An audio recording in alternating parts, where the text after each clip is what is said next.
শুভ দুপুরে শুভেচ্ছা জানিয়ে সাজিয়ে ফেলবো আজকের অফিস বাবুর থালি। আপনারা সঙ্গে থাকুন, দেখতে থাকুন কী কী পদ দিয়ে সাজাই একদম সাদা মাটা অফিস বাবুর থালি। প্রথমে দিয়ে দিলাম সাদা ভাত, আর ঠিক পরে দিয়ে দিলাম উচ্ছে ভাজা। আমি কিন্তু চিড়ে চিড়ে করে উচ্ছেগুলো কুটে আর ভেজে নিয়েছি। এরকমভাবে কিন্তু উচ্ছে ভাজা বেশ ভালো লাগে। আর দিয়ে দিলাম লাউ চিংড়ি।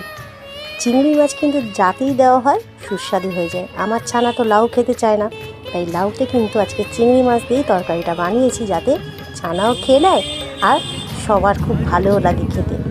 এরপরেই দিয়ে দিলাম চেলা মাছের ঝাল। এটা বরফের মাছ, যেহেতু অফিসবাবু পুকুরের মাছটা তেমন একটা পছন্দ করে না, তো এই মাছ কিন্তু অফিসবাবুর বেশ পছন্দের। আর আমার ছানা কিন্তু এই মাছ খেতে পারবে না, প্রচণ্ড কাঁটা থাকে।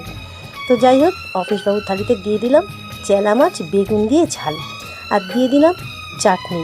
এটা কিন্তু আমার হাতের তৈরি চালতার চাটনি। এটা আমি বানিয়ে রেখেছি, যেহেতু সবসময় আমটা সচরাচর এখন পাওয়া যাবে না, তাই বানিয়ে রেখেছিলাম।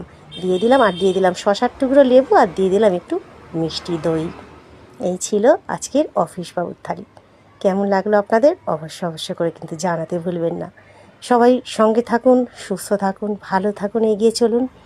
প্রভুর কৃপায় সবার মঙ্গল হোক, আগামী খুব ভালো কাটুক সবার, এই কামনা নিয়েই আজকের মতো বিদায় চেয়ে নেব। আবার দেখা হবে কালকের ঠিক এই সময়ে অফিস বাবুর থালি নিয়ে। ততক্ষণ সবাই খুব ভালো থাকুন।